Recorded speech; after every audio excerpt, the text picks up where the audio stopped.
서울 중랑경찰서는 이영학의 살해 동기가 성적 욕구를 해소하기 위해서라고 발표했습니다. 제 아내는 저를 사랑한다고 그걸 증명하려고 자살을 할 거예요. 하지만 당시 경찰은 실종 신고를 접수받고도 적극적으로 수사하지 않은 것으로 드러났습니다. 예, 어금니 아빠 이영학. 지난 주말 내내 관심의 초점이었습니다. 지난 금요일에 사건이 검찰로 넘어갔죠. 이제 검찰은 성매매에 관한 미스터리, 또 아내의 투신 자살 부분, 그리고 기부금을 모으고 쓴 과정, 이것들을 집중 수사한다고 합니다. 그런데 이 사건에 대해서 이영학뿐 아니라 국가도 책임을 통감해야 된다 하면서 강한 비판의 목소리를 낸 분이 있습니다. 경찰대 교수 출신이죠. 더불어민주당 표창원 의원, 오늘 첫 순서로 연결을 해보죠. 표 의원님 나와 계세요. 네, 안녕하세요. 지금까지의 수사 과정 어떻게 지켜보고 계십니까? 너무 가슴이 아프고요. 참담하고 우리가 계속 이런 모습들을 계속 반복해서 지켜봤지 않습니까? 예. 2012년 오원춘 사건 때도 112 신고 체계 문제, 또 피해자의 신고를 소홀히 다루고 실종 사건에 대해서 소홀히 하고요. 그리고 강호순 연쇄살인 사건 역시 피해자 가족의 신고를 묵살하고 가볍게 여겼던 경찰 때문에 확산됐던 문제가 있었고요. 그리고 피해자분들이 계속 경찰에 대한 원망과 또 국가에 대한 불만을 가지게 되는 일들이 발생하고 있고요. 예. 물론 물론 이영학이라는 정말 전대미문의 악질 범죄자가 가장 큰 문제이긴 하지만 우리가 여전히 일상적인 시민들의 그 가족의 안전 문제를 너무 소홀히 하고 있다. 그렇죠. 이게 너무 가슴이 아픕니다. 그렇죠. 근데 이렇게 지적하셨어요. 이영학도 물론 문제지만 경찰도 문제다, 검찰도 문제다. 이 말씀은 아내 자살과 여중생 살인 이 두 죽음을 막을 기회가 있었다, 이런 의미로 하신 말씀일까요? 네. 우선 물론 이제 결과론이긴 하지만 되짚어 본다면 이영학의 그 딸과 아내를 이용한 그 착취한 한 17년 가량의 생활 자체가 범죄거든요. 예. 그 부분을 드러날 수 있는 기회들, 방송에 출연하고 주변에 이상한 움직임들이 포착되고 했던 부분들이 모두 간과된 것이 첫 번째 문제고요. 예. 두 번째는 아내 최 씨가 투신 자살했던 그때는 너무나 명확하게 이 모든 문제들이 들여다볼 수 있는 기회가 생긴 거죠. 근데 그 당시에 사실 보도에 따르면 그 영상이라든지 범죄 혐의점들이 많이 포착이 되고 확보가 되었음에도 불구하고 이영학에 대해서는 수사가 이루어지지 못했고요. 그보다 조금 전으로 돌아가면 그 이영학의 아내가 그 시아버지죠, 계부죠. 예. 이영학의 계부, 시아버지로부터 성폭행을 당했다라고 신고를 하게 되고 경찰은 영장을 청구하게 되죠. 그렇죠. 그런데 검찰이 기각을 하게 되고요. 그 부분이 3번 연속해서 이루어지게 되는 거죠. 근데 그 당시로서는 좀 증거 같은 게 불충분해서 구속 같은 경우는 검찰이 신중할 수밖에 없었던 건 아닐까. 이제 와서 들여다보니까 어마어마한 사건이긴 합니다만 그 시아버지에 한해서는 좀 증거가 부족했던 건 아닌가요? 그 당시에 이제 그렇게 판단할 여지가 있기는. 근데 문제는 이게 보통 가정에서 일어날 수 있는 일이 아니잖아요. 그렇죠. 시아버지가 며느리를 성폭행했다라고 하고 며느리가 적극적으로 이것을 신고하고 소명해달라고 하고 경찰이 영장을 청구하고 그러면 그냥 단순하게 증거 불충분 보완 이렇게 하라고 있는 게 아니잖아요. 검찰이 현재 형사소송법 체계 하에서는 사실은 검사의 수사입니다. 검사가 책임을 져야 할 부분이고요. 그리고 상대방 쪽에서 만약에 허위나 거짓 고소를 제기한 것이라면 이것은 무고죄거든요. 어떤 쪽으로든 명확하게 판단이 내려져야 할 부분인데 그냥 영장 기각만으로 책임 회피를 했던 측면이 있는 거죠. 성폭행 아니면 무고죄인 어느 쪽이어도 이게 심각한 문제인데 조금 더 검찰이 개입해서 그때부터 들여다봤었어야 되는 거 아니냐, 이 부분을 지적하시는 거군요. 그렇죠. 그 영장 기각 사유 자체에서부터 시작해서 반복해서 올라오는 부분들을 기계적으로 그렇게 하려면 뭐하러 검찰이 수사권을 쥐고 있으며 뭐하러 영장 청구권을 독점하고 있느냐의 문제가 있는 거죠. 어쨌건 그 당시로서는 그럴 수 있다 치지만 우리의 경찰 검찰 수사 체계 자체의 문제가 이 사건에서 그대로 드러나고 있다고 볼 수 있습니다. 자, 그 부분에서 일단 아내의 투신 자살을 막지 못한 부분 하나 지적을 하셨고, 하나는 경찰의 초동 수사입니다. 지금 지적하신 대로 아내가 투신 자살했을 때 경찰이 이상하다는 낌새를 챘습니다. 그래서 이영학 집에 압수수색까지 했습니다. 여기까지는 잘했습니다. 근데 그 과정에서 음란한 동영상, 이거는 무슨 포르노물, 남이 찍은 야동 이런 게 아니라 본인이 직접 찍은 그런 동영상이 상당히 많이 나왔어요. 그 동영상 속에는 아내가 성관계하는 장면, 다른 사람과 이런 것까지 나왔다면 이게 상당히 평범치 않구나라는 걸 알았을 텐데, 근데 왜 이영학 집에 놀러간 아이가 실종됐을 때 그 부모가 이영학 집에 놀러 갔다고 말을 하는데도 무시를 했는가? 이게 이해가 안 되거든요. 네, 어떻게 본다면 그 추락 사건에 대한 그 내사를 행하는 경찰관들하고 실종을 접하는 지구대 경찰관들, 그리고 이어지는 여성 청소년계 사이의 칸막이가 대단히 높다라고 볼 수 있죠. 서로 같은 경찰서 소속이면서도 유사한 지역 대상자와 관련된 사건이 발생했을 때 바로 이것이 연락 소통이 이루어지고 기록의 검토 이런 부분들이 이루어지지 못하는 경찰 구조인 게 가장 큰 문제고요. 담당 팀이 다 달라요. 그리고 서로 몰라요. 다 다르죠. 네네. 두 번째는 실종 사건 자체가 너무 가볍게 다루어지는 우리 경찰의 현실이죠. 물론 이제 한 해 수만 건의 실종이 발생을 합니다. 그리고 90% 이상은 단순 가출이거나 또는 오해였거나 연락 두절, 그래서 다시 돌아오죠. 그럼에도 불구하고 나머지 10% 혹은 그 미만 중에는 이러한 상당히 심각한 사고나 사건이 있을 수가 있거든요. 물론이죠. 그런데 경찰은 실종 사건이 발생했을 때 일단은 그 숫자, 많은 숫자에 기대면서 가출이거나 별일 아닐 거야라고 하다 보니까 바로 코앞에서 다른 부서에서 심각한 내사 사건이 진행 중인데도 모르면서 그냥 넘어가게 되는 거죠. 찾아본다면 찾을 수 있는 사건인 거죠. 그러니까 실종받은 실종신고팀이 이게 단순한 가출이 아니구나, 뭐 상황이 좀 이상해 보이네라고 해서 이 사건을 조금 더 확대했더라면 옆에서 수사하고 있던 내사팀과도 정보 공유가 됐을 거고, 그러면 또 이영학 집을 더 적극적으로 수색했을 거다, 이런 말씀이세요? 그렇죠. 수색할 필요와 근거, 심정이 형성되는 거죠. 그래요. 그런데 그렇지 못하다 보니까 내 사건을 전혀 모르니까 현재 증거도 없이 남의 집에 마음대로 들어갈 수 있느냐라는 그런 두려움, 그리고 뭐 일상적으로 일어나는 경찰의 업무 집행 중에 일어난 손실에 대해서 보상도 잘 안 이루어지고 상대방이 경찰관을 고소한 일이 있다, 이런 인식들이 많거든요. 그게 위축돼 있군요. 위축돼 있죠. 그런 상황에서 들어가지도 못하고, 지금 와서 생각해보면 참 기가 막히는 것이 딸의 친구들한테 물어서 그 희생자 부모가 이영학 집을 찾아냈습니다. 그 주변에 있는 CCTV를 확인한 것도 부모입니다. 경찰이 아니라. 사실상의 초동 수사를 희생자 부모가 했습니다. 그리고 나서는 이 집을 수색해달라고 하는데 경찰이 주저하자 사다리차를 동원해서 수색을 한 것도 우리였다라고 지금 희생자 부모가 얘기하고 있어요. 수색을 한 뒤에는 이 집하고는 연관이 없는 것 같습니다, 이렇게 경찰이 얘기하자 부모가 나는 이 집에서 발길이 안 떨어집니다 하면서 통사정을 했다는 겁니다. 지금 하는 얘기가. 기막히거든요, 지금 이 얘기 들으면. 사실 뭐 대부분 선진국가, 민주국가, 우리나라 수준 정도의 경제나 사회 발전을 가지고 있는 국가에서는 있을 수 없는 일이죠. 있을 수 없는 일이고요.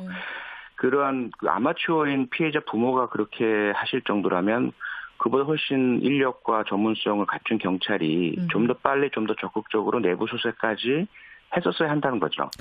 그리고 이 부분은 사실은 뭐 영장이나 강제 수사 기능 없이도 문 두드리고 초인종 눌러서 이영학이 나오면 혹시 이 피해자 가족이 찾고 있는데 없느냐, 없다고 하면 그럼 들어가도 되느냐, 임의적인 진입에 대한 요청을 할 수가 있거든요. 그 정도는 할 수 있습니까? 영장 같은 거 없이도? 당연히 할 수 있죠. 그럼 피해자가 문제가 없다면 예, 들어오십시오. 되게 이렇게 진행되죠. 그렇겠죠. 그러면 들어가서 방소 다 문 열어본다면 딸이 당연히 발견됐을 테고요.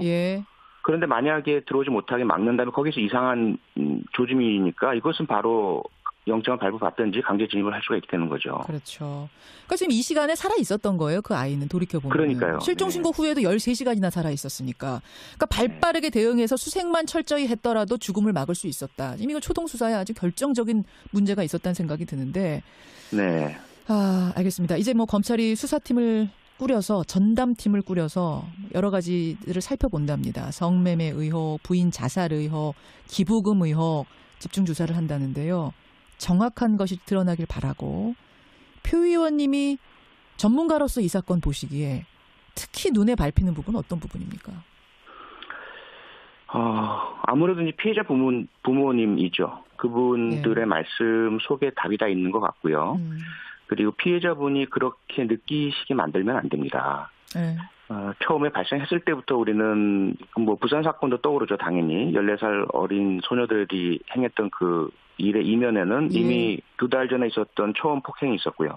우리 경찰이 너무 현재 위축되어 있고 비전문적이고 서민들의 아픔에 대해서 간과하고 있다. 특히 피해자들을 보듬지 못하고 있다. 이건 경찰에 심각한 병이 걸려 있다라고 볼 수 있습니다. 그래서 저는 좀 안타까운 게 이번 사건도 혹시라도 감찰 조사 벌여서 현장 경찰관 몇 명 징계하고 끝내버릴 그런 우려가 있어서 대단히 걱정이 되고요. 사건의 진상 규명이 반드시 이루어져야 하지만 다른 이면에는 우리 경찰이 왜 이 모양인가에 대한 좀 더 근본적인 진단과 처방이 나와야 합니다. 그리고 지금 희생자 부모하고 경찰이 진실 게임 벌이는 양상으로 흘러가는데 지금 그럴 상황 아니지 않습니까? 절대로 그럴 상황이 아니죠. 그래서는 안 되고요. 피해자 부모님이 하신 말씀 경찰은 다 들어야 합니다.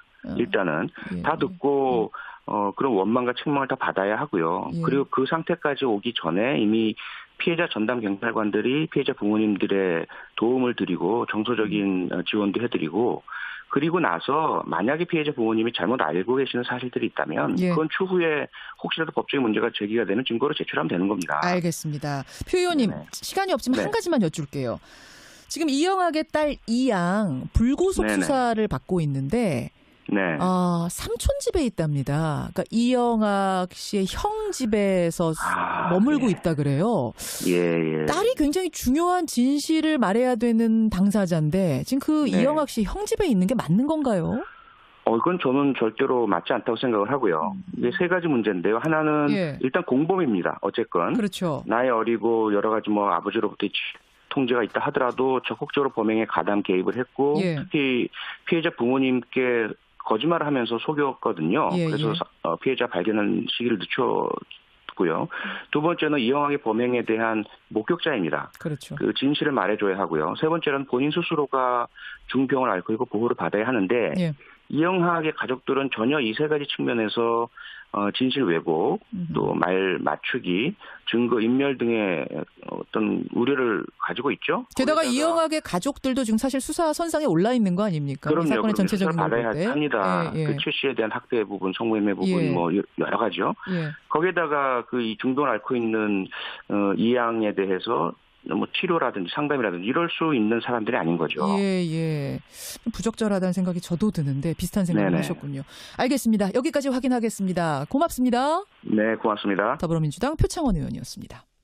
라고 하고 며느리가 적극적으로 이것을 신고하고 소명해달라고 하고 경찰이 영장을 청구하고 그러면 그냥 단순하게 증거 뭐 불충분 보완 이렇게 하라고 있는 게 아니잖아요. 검찰이 현재 형사소송법 체계 하에서는 사실은 검사의 수사입니다. 검사가 책임을 져야 할 부분이고요. 그리고 상대방 쪽에서 만약에 허위나 거짓 고소를 제기한 것이라면 이것은 무고죄거든요. 어떤 쪽으로든 명확하게 판단이 내려져야 할 부분인데 그냥 영장 기각만으로 책임 회피를 했던 측면이 있는 거죠. 성폭행 아니면 무고죄인 어느 쪽이어도 이게 심각한 문제인데 조금 더 검찰이 개입해서 그때부터 들여다봤었어야 되는 거 아니냐 이 부분을 지적하시는 거군요. 그렇죠. 그 영장 기각 사유 자체에서부터 시작해서 반복해서 올라오는 부분들을 기계적으로 그렇게 하려면 뭐하러 검찰이 수사권을 쥐고 있으며 뭐하러 영장 청구면 그 영상이라든지 범죄 혐의점들이 많이 포착이 되고 확보가 되었음에도 불구하고 이영학에 대해서는 수사가 이루어지지 못했고요. 그보다 조금 전으로 돌아가면 그 이영학의 아내가 그 시아버지죠, 계부죠. 이영학의 계부, 시아버지로부터 성폭행을 당했다라고 신고를 하게 되고 경찰은 영장을 청구하게 되죠. 그런데 검찰이 기각을 하게 되고요. 그 부분이 3번 연속해서 이루어지게 되는 거죠. 근데 그 당시로서는 좀 증거 같은 게 불충분해서 구속 같은 경우는 검찰이 신중할 수밖에 없었던 건 아닐까. 이제 와서 들여다보니까 뭐 어마어마한 사건이긴 합니다만 그 시아버지에 한해서는 좀 증거가 부족했던 건 아닌가요? 그 당시에 이제 그렇게 판단할 여지가 있기는. 근데 문제는 이게 보통 가정에서 일어날 수 있는 일이 아니잖아요. 시아버지가 며느리를 성폭행했다. 뭐 이영학도 물론 문제지만 경찰도 문제다, 검찰도 문제다.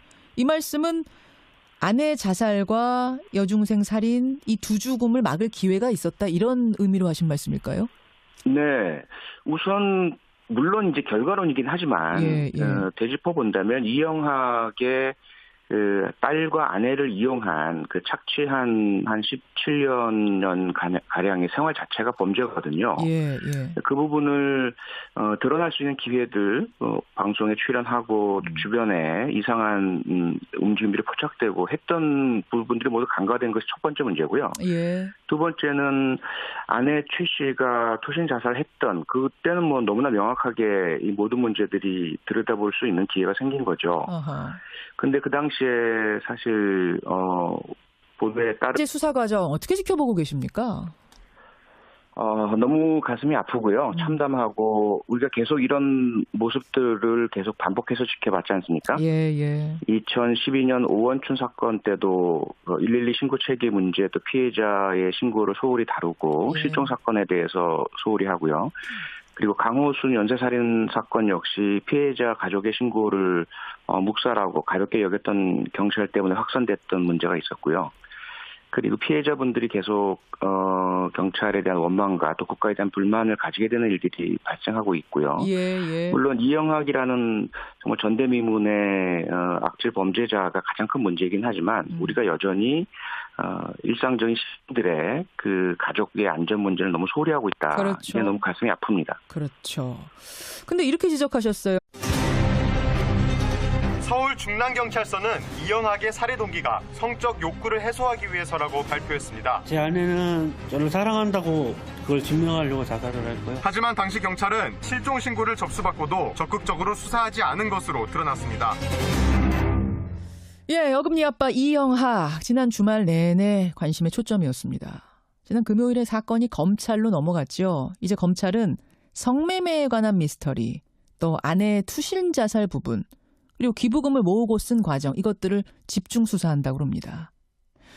그런데 이 사건에 대해서 이영학뿐 아니라 국가도 책임을 통감해야 된다 하면서 강한 비판의 목소리를 낸 분이 있습니다. 경찰대 교수 출신이죠. 더불어민주당 표창원 의원, 오늘 첫 순서로 연결을 해보죠. 표 의원님 나와 계세요. 네, 안녕하세요. 지금까지